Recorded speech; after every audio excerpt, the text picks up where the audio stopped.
Kalau Mas Jawir membaca Al-Hikam itu di hikmah-hikmah yang awal-awal itu nanti ada penjelasan tentang tajrid kasab. Ya, tajrid kasab itu rezeki yang didapatkan dari proses yang bisa dipahami sebab akibatnya namanya kudunan. Enggak harus katanya. Orang enggak harus ikhtiar untuk dapat rezeki. Berarti tidak loh, enggak harus. Enggak harus berikhtiar. Ini lihat podcastnya sampai akhir loh ya. Iya. Jangan salah paham nanti. Ini dipotong-potong. Ya, nanti jangan-jangan habis lihat ini nggak mau ikhtiar. Nah itu berarti rezekinya kasab namanya. Tapi ada rezeki yang tajrid. Tajrid itu dapat rezeki yang hasanah, terminologi kesufian yang disebut tajrid kasab itu bukan sesuatu yang harus dipilih. Bukan sesuatu yang harus dipilih oleh ego. Bukan yang dipilih oleh ego, tapi dipilihkan oleh Allah melalui realitas-realitas yang Allah berikan. Selama iso obah. Nek ora iso obah nggak usah khawatir. Nah, gitu loh ya. Selama masih bisa obah, kasablah. Kasablah, berikhtiarlah. Nek wis ora iso obah nggak usah khawatir karena Allah kadang-kadang memberi rezeki melalui jalan tajrid. Ya, gitu Mas Jawir.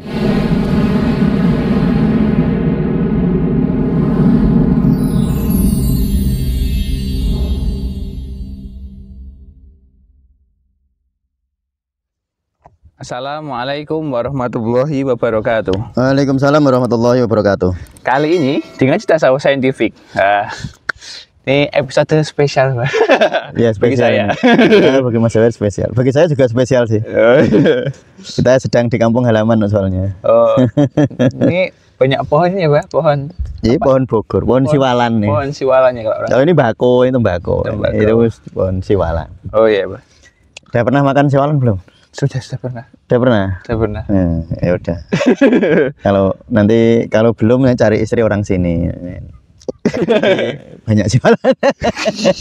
Ya gitu baik. Ya. Kawan sepuji mana Anda berada. Kemarin kita sudah membahas mengenai itu, Pak. Sholatnya para sufi ini, Pak. Kemarin ya. Jadi kali ini kita akan membahas ini, Pak. Ini kan termasuk rezeki ya, Pak. Bisa menikmati suasana seperti ini, bisa rasanya tuh agak bisa dideskripsikan gitu loh, Pak. Sulit dibicarakan itu. Nah, menurut para sufi kan ada apa tuh, Pak? Istilah tajrid dan kasab tuh. Iya. Tajrid kasab itu kira-kira apa sih hubungannya sama rezeki, Pak? Ya, jadi gini ya. Kalau Mas Jawir membaca Al-Hikam itu di hikmah-hikmah yang awal-awal itu nanti ada penjelasan tentang tajrid kasab. Ya, tajrid kasab itu bagaimana cara Allah memberi rezeki kepada hambanya. Karena sebenarnya kan kuwabeh itu rezekinya dari Allah kan. Iya, sudah jelas. Ya jelas. Ya, misalnya ini siwalan nih. Ini umurnya mungkin saya waktu kecil ya sudah begini ini. Nah, itu yang menumbuhkan siapa? Lalu air yang meneteskan itu siapa? Air siwalan itu. Iya. Yang meneteskan itu siapa? Kan sebenarnya kita ini kan misalnya kayak tanaman padi misalnya. Kan kita itu para petani kan cuma nanam. Tapi yang menumbuhkan itu kan ya tentu kalau dianalisa dengan biologi bisa ya, karena dari saripati tanah, dari ini nanti dapat fotosintesis, dapat sinar dari matahari, terjadi fotosintesis. Tapi itu semua yang menjalankan itu siapa? Yang menjalankan itu siapa? Nah, sehingga tanpa mau disadari, mau nggak disadari, sebenarnya itu rezeki itu minallah. Hanya bedanya begini, Mas Jawir. Ada orang yang dapat rezeki itu dia bisa menganalisa, bisa menganalisa kadarnya. Bukan, bisa menganalisa sebab akibatnya. Nah, misalnya contoh nih. Kita ini kan podcast nih. Nah, podcast kan ada AdSense itu. Nah, ada AdSense-nya. Kita bisa menduga, oh nanti Mas Jawir dari podcast ini dapat hadiah dari YouTube berapa. Kan itu bisa dianalisa. Mas Jawir kita melakukan podcast lalu ada rezeki yang datang. Atau para petani juga begini, nanam tembakau ya. Kan bisa dianalisa, ini tembakau ini usianya sekian bulan, nanti bisa dipetik daunnya, lalu dikeringkan, harganya kira-kira sekian. Apalagi PNS, jelas semua. PNS gaji minimalnya sekian, gaji pokok kan tiap bulan sudah jelas rezekinya. Itu namanya tetap dari Allah, tetapi yang dapat rezeki itu bisa menganalisis sebab akibatnya. Menganalisis. Tapi ada rezeki yang datangnya nggak bisa kita analisis. Di luar hukum sebab akibat yang dipahami oleh yang memiliki rezeki, yang mendapatkan rezeki tadi. Nah, rezeki yang didapatkan dari proses yang bisa dipahami sebab akibatnya namanya kasab. Nah, kasab itu maksudnya dengan ikhtiar. Dengan ikhtiar. Ikhtiari. Jadi itu dengan kasyaf loh. Oh, bukan kasab itu. Kalau kasab itu kan terbukanya tirai. Bukan itu ya. Jadi teman-teman memang ya kalau ingin belajar tasawuf lebih dalam harus memahami banyak terminologi ya. Makanya kita ada belajar Risalatul Qusairiyah itu untuk memahami terminologinya. Karena ya terminologi itu kalau dipahami untuk belajar lebih mudah, Mas. Ya kalau yang pengen belajar, kalau hanya pengen menghayati ya nggak perlu begitu sih. Ya kalau di tasawuf Indonesia kita ingin mengajak belajar dan siapa tahu bisa menghayati. Nah, jadi saya ulang ya. Cara Allah memberi rezeki itu ada dua. Ya, satu dengan kasab, artinya hambanya harus berikhtiar. Yang kedua dengan tajrid, hambanya nggak harus berikhtiar. Jadi ada orang dapat rezeki tanpa dia ikhtiar. Oh ada, ya ada. Makanya saya mau memberi contoh, Mas. Memberi contoh ini anekdot ya, anekdot tapi bisa dipahami. Biar ini teman-teman mudeng. Nanti memang kalau memang podcastnya harus panjang ya nggak apa-apa ya. Karena ini sebenarnya prinsip-prinsip yang sangat urgent, terutama agar nanti kita bisa membawa hati bagaimana kita mensikapi rezeki dari Allah itu. Ya, biar nggak putus asa gitulah kira-kira. Itu yang sering. Nah, sebenarnya begitu. Nah, ini dulu ada seorang murid ngeyel itu bahasa Indonesianya apa? Ya. Berdebat lah. Nah, berdebat sama kiainya. Kata si murid, kalau kita ingin dapat rezeki harus ikhtiar katanya. Nah, gurunya karena sudah kenyang dengan asam garam kehidupan, yura kudunan. Enggak harus katanya. Orang enggak harus ikhtiar untuk dapat rezeki. Bukan berarti tidak loh, enggak harus. Enggak harus berikhtiar. Ini lihat podcastnya sampai akhir loh ya. Iya. Jangan salah paham nanti. Ini dipotong-potong. Ya, nanti jangan-jangan habis lihat ini enggak mau ikhtiar. Jadi saya mohon untuk lihat sampai akhir ya. Biar memahami secara utuh ya, secara holistik sehingga tidak salah menghayatinya. Nah, Kiai tadi bilang ya nggak harus ikhtiar kata Pak Kiai. Ya namanya orang debat ya nggak ada habisnya. Ya akhirnya muridnya pulang. Dia ingin membuktikan kepada Pak Kiainya bahwa orang itu kalau ingin makan nasi itu harus ikhtiar kata. Wah, dia ingin buktikan. Nah, kemudian terus menanam padi, Mas. Menanam padi difoto. Ini loh saya nanam padi. Saya nyirami padi nggak perlu disiramnya dari langit. Diirigasi mungkin ya. Ya irigasi, ini padi diirigasi. Ada hamanya di ini sampai akhirnya murid tadi selama 3-4 bulan panen akhirnya. Sudah panen, terus diselepke. Nah, kalau orang Jawa kan dikeringkan, terus diselepke, terus dimasak. Nah, dipoto semua itu prosesnya, Mas. Sama di video lah sama muridnya tadi. Terus sudah ada nasi, kasih lauk sekalian. Nah, dia ingin membuktikan ini kepada Pak Kiai. Datanglah dia kepada Pak Kiai. Setelah 4 bulan ini. Assalamualaikum, waalaikumsalam. Oh, kamu nangis, monggo bicaranya benar. Ini ada apa ini? Anu Pak Kiai, kita melanjutkan dulu ya dengan pendapat kita katanya. 6 bulan yang lalu. 4 bulan yang lalu kan Pak Kiai bilang orang nggak harus ikhtiar. Ini buktinya saya Pak Kiai. Ini saya ini coba ya. Saya ini bawa nasi sudah ada lauknya. Ini hasil ikhtiar saya Pak Kiai. Coba lihat. Dulu saya nanam, ada fotonya. Ini habis itu saya rawat, saya gini. Habis panen masih saya keringkan, harus saya seleb, lalu saya masak sampai sekarang jadi ini.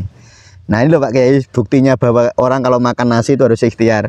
Monggo nek Pak Kiai badhe ngicipi, mau mencicipi katanya. Pak Kiai akhirnya mencicipi makanannya beras tadi. Pak Kiai bilang, sampean ya benar, aku ya benar.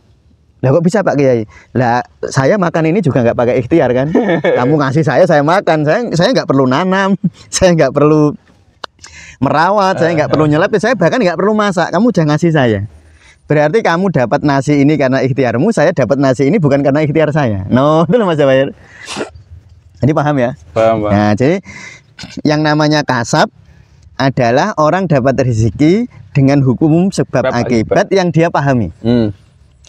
Teman-teman berdagang nih, jualan siwalan misalnya. Ini jualan siwalan. Oh, saya petik siwalannya, saya ambil ya, saya potong-potong, saya ambil isinya, lalu saya packing yang bagus, lalu saya jual harganya sekian. Nanti kalau untung, kalau laku sekian bungkus saya untung sekian. Paham ya dia? Paham. Nah itu berarti rezekinya kasab namanya. Tapi ada rezeki yang tajrid. Tajrid itu dapat rezeki yang dari hukum sebab akibat yang dia nggak pahami. Ya.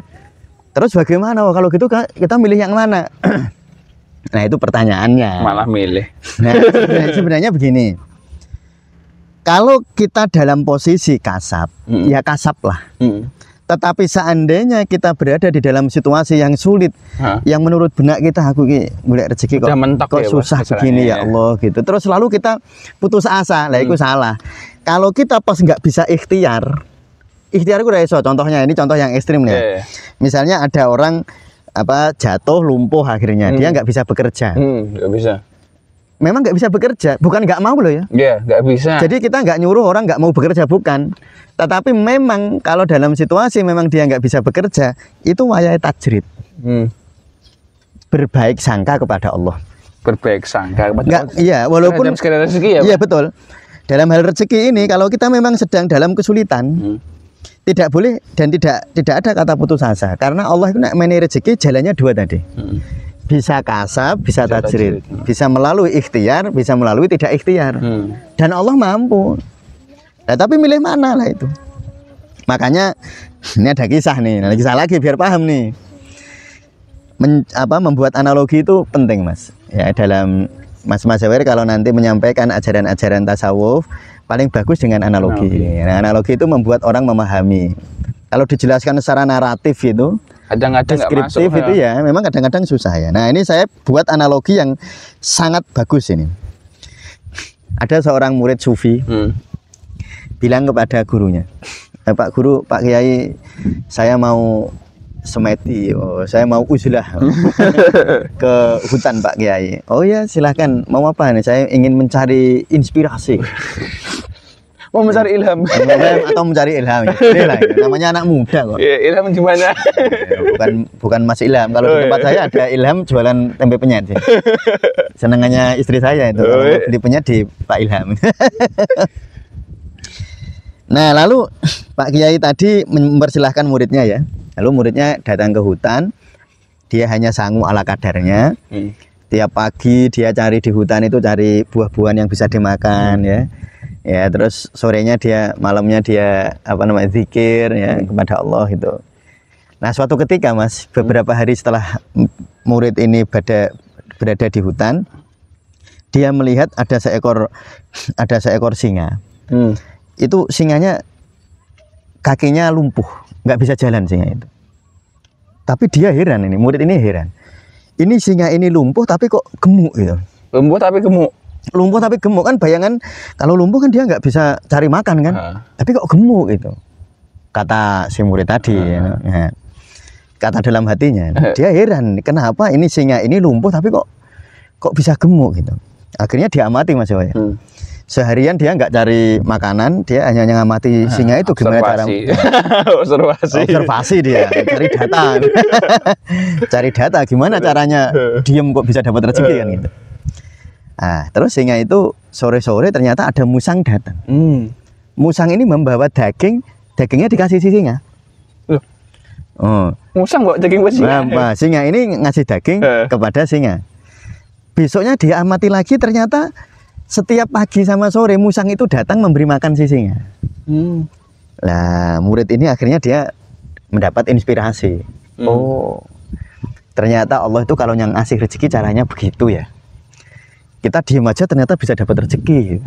Kalau Allah menghendaki, kan itu kata-katanya benar. Iya bagus sih, bagus betul. Nah akhirnya dia, wah ini inspirasinya. Berarti besok saya nggak usah cari makan, nggak usah nyari buah-buahan di hutan. Pokoknya saya tengok-tengok saja, saya diem aja, nanti kan saya dapat rezeki kan. Kata si murid tadi, wah, dia merasa mendapat inspirasi yang sangat luar biasa. Nah, diamalkanlah ilmunya singa tadi. Ilmunya singa yang lumpuh tadi diamalkan. Hari pertama dia nggak nyari buah-buahan, ternyata nggak ada yang ngasih makan, Mas. Lapar kan dia, waduh lapar. Tapi dia masih yakin aja, oh, besok mungkin ada yang ngasih saya. Besoknya nggak ada yang ngasih makan lagi. Akhirnya sampai 3 hari dia kelaparan. Pak Kiainya datang nih, Mas Jawahir. Pak Kiainya datang kepada si murid tadi, ditilii gitu. Gimana nang ini? Alhamdulillah Pak Kiai, saya sudah dapat inspirasi, kata muridnya. Apa inspirasi yang kamu dapatkan? Muridnya cerita tentang si singa tadi. Akhirnya ternyata begini Pak Kiai, saya sudah mendapatkan inspirasi bahwa cari rezeki itu ternyata nggak harus ikhtiar. Saya diem aja, singa itu buktinya diem aja, dia lumpuh, dia bisa dapat makan. Tapi Pak Kiai, ada tapinya. Tapi 3 hari kok saya nggak berhasil ya Pak Kiai ya. 3 hari ini kok saya kelaparan ya. Kok nggak ada yang ngasih makan kayak si singa tadi ya. Pak Kiainya itu tersenyum. Kamu luar biasa. Itu memang inspirasi. Tetapi pertanyaan saya, anakku, mengapa kamu memilih jadi singa? Kok tidak memilih jadi musangnya? Kenapa kamu memilih jadi singa yang kepenginnya diem, lalu dikasih makan? Kenapa kamu tidak memilih menjadi musang yang memberi? Salah baca. Bacanya cuma dari satu kacamata. Iya betul. Jadi musang itu dapat rezekinya kasab. Singa dapat rezekinya tajrid. Ya, tajrid, kasab. Ya, tajrid kan tanpa usaha. Kasab dengan usaha. Apakah kita harus kasab sama tajrid? Ya lihat diri. Kondisional ya, Pak? Iya. Nah, kalau kamu lumpuh kayak si singa, ya silahkan pilih kayak singa. Loh, kamu masih bisa jalan kok milih sama singa. Itulah sih. Tadi minta tanya, gak lumpuh sekalian. Maaf. Nah, jadi kalau orang dia masih bisa berjalan, masih bisa berikhtiar. Kalau kondisi realitasmu begitu, artinya Allah menghendakimu untuk kasab, untuk cari rezeki dengan ikhtiar. Tetapi seandainya mungkin ada teman-teman sufi atau saudaranya atau temannya berada di dalam situasi yang sangat rumit dalam hidupnya, wis ra iso piye-piye, maju ra iso, pokok ikhtiar iki wis angel. Dalam posisi itu ingatlah si singa itu, jadilah tajrid. Maka Ibnu Athaillah di dalam Al-Hikam itu ngomong gini, orang itu wis kasab, orang itu sebenarnya dia kasab, sebenarnya dia bisa berikhtiar, lalu pengen tajrid, sebenarnya dia gigi mongso. Gigi mongso itu rakus, kepengin enak, tetapi mau usaha. Kalau dikatakan tomak, sah nggak? Ya bisa tomak, kalau kebelanjuran nanti kok tomak. Tetapi ketika orang tajrid kok pengen kasab, dia sebenarnya turun derajat. Nah, kata Ibnu Athaillah. Sehingga kita ini sebenarnya mengawasi diri aja. Mas Jawahir bisa apa sih? Mas Jawahir kan diberi kemampuan, misalnya sekolah bisa ya lumayan tahu tentang laptop sedikit-sedikit. Terus nanti misalnya bisa ikhtiar dengan keterampilan yang didapatkan di tasawuf Indonesia misalnya. Lalu Mas Jawahir punya ditakdirkan Allah memiliki kemampuan untuk kasab, untuk berikhtiar. Loh, Mas Jawahir kok nggak mau? Sama saja menolak takdirnya Allah. Yaitu jadi mengamati diri saja. Jadi pada saat kita bisa berikhtiar, ikhtiarlah. Dan ikhtiar itu kan ibadah. Pada saat kita nggak bisa ikhtiar dalam kondisi yang sulit, dalam kondisi yang rumit, jangan putus asa. Karena Allah itu kalau ngasih rezeki tidak harus lewat ikhtiar, gitu loh Mas Jawahir. Jadi kalau kamu masih bisa jadi musang, jadilah musang. Kalau kamu pengen jadi seperti muridnya Pak Kiai tadi yang nanam padi, dia nanam padilah. Tetapi kalau kondisimu seperti Pak Kiai yang nggak punya sawah, nggak bisa nanam padi, ya jadi Pak Kiai. Kalau Mas Jawahir memang nggak bisa bergerak karena dalam situasi tertentu Mas Jawahir sangat sulit untuk berikhtiar atau bahkan tidak bisa berikhtiar, nggak usah khawatir, Mas Jawahir bisa jadi singa tadi. Tapi kan nggak boleh dijaluk, Mas. Nah ini kalau diminta saya kepengen kepepet aja ya Allah, itu namanya tomak, iya kan? Iya. Makanya gini loh Mas Jawahir, kalau dalam tasawuf itu terimalah realitas itu. Dalam tasawuf kan gitu. Makanya kan teknik kalau di 200 jam, teknik paling mendasar dari tasawuf itu kan qanaah. Ya kan, kalau 200 jam kan semua teknik itu baru masuk ketika orang sudah qanaah dulu kan. Makanya teknik yang kita masukkan pertama kali itu qanaah. Qanaah itu maksudnya apa? Menerima realitas hidup kita. Mas Jawahir dikasih Allah misalnya kemampuan bengkel mobil. Terimalah realitas itu bahwa aku mampu. Dan menerima itu, lalu Mas Jawahir akan tergerak untuk bengkel mobil sebagai jalan untuk dapat rezeki. Tetapi Allah itu maha kuasa, Allah itu maha penggenggam nasib manusia. Belum tentu kamu ikhtiar itu ya bisa loh. Urung tentu sampean ikhtiar ya mesti hasil kan, urung tentu. Buktinya ada orang yang nggak ikhtiar juga ada yang dapat. Nah itulah Mas Jawahir, makanya ada istilah bejo nek cara Jawa itu. Ya. Jadi bejo itu kadang-kadang yo ikhtiare ya cuma biasa-biasa tapi hasilnya kok akeh. Itu kan ya ada toh. Ada orang yang ikhtiarnya sudah luar biasa sampai apa namanya bersungguh-sungguh tapi tidak berhasil. Karena memang Mas Jawahir di dunia ini tuh ada empat variasi di dalam hukum sebab akibat ya. 4 variasi gini Mas Jawahir. Ada sebab lalu muncul akibat. Ada. Pak Tani nanam bako, lalu panen bako dapat rezeki dari bako. Ada sebab dia menanam lalu muncul akibat dia dapat rezeki. Ada sebab ada akibat. Yang kedua ada sebab tapi nggak muncul akibat. Yaitu orang nanam padi Pak petani ini nanam bako kayak gini ternyata hujan terus berhari-hari nggak hasil. Dia ada sebab tapi nggak muncul akibat. Ada yang ketiga, tanpa sebab ada akibatnya. Saya nggak nanam bako nih. Adalah nih, ini kan bakonya mas saya nih. Terus, Dek, ya tak kayak rezeki kok nganu bako. Jadi dari mau wingi aku panen. Kan saya nggak ada sebab tapi muncul akibat kan. Saya nggak nanam bako tapi dapat rezeki dari bako, ya kan? Yang keempat, orang no sebab, orang no akibat. Gak ngomong apa Pak? Ya, yang nggak mengapa nggak dapat juga. Yang keempat. Dan ini berlaku Mas. Maka ini untuk apa? Kok Allah itu gitu ya? Kok Allah itu kadang-kadang orang yang sungguh-sungguh tidak dibuat hasil, yang nggak sungguh-sungguh kadang-kadang hasil, kadang-kadang yang bersungguh-sungguh hasil juga. Nah, untuk menunjukkan bahwa yang berkuasa itu aku, bukan ikhtiarmu. Yang berkuasa itu aku, bukan egomu. Yang berkuasa itu aku, bukan akalmu. Yang berkuasa itu aku, bukan pikiranmu. Yang berkuasa aku, bukan keterampilanmu, gitu loh. Ayo, waktunya menyadari. Nah, kita itu ya sekali lagi gitu ya. Jadi hasanah terminologi kesufian yang disebut tajrid kasab itu bukan sesuatu yang harus dipilih. Bukan sesuatu yang harus dipilih oleh ego.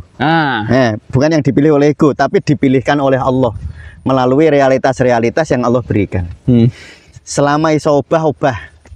Nek ora iso obah nggak usah khawatir. Nah, gitu loh ya.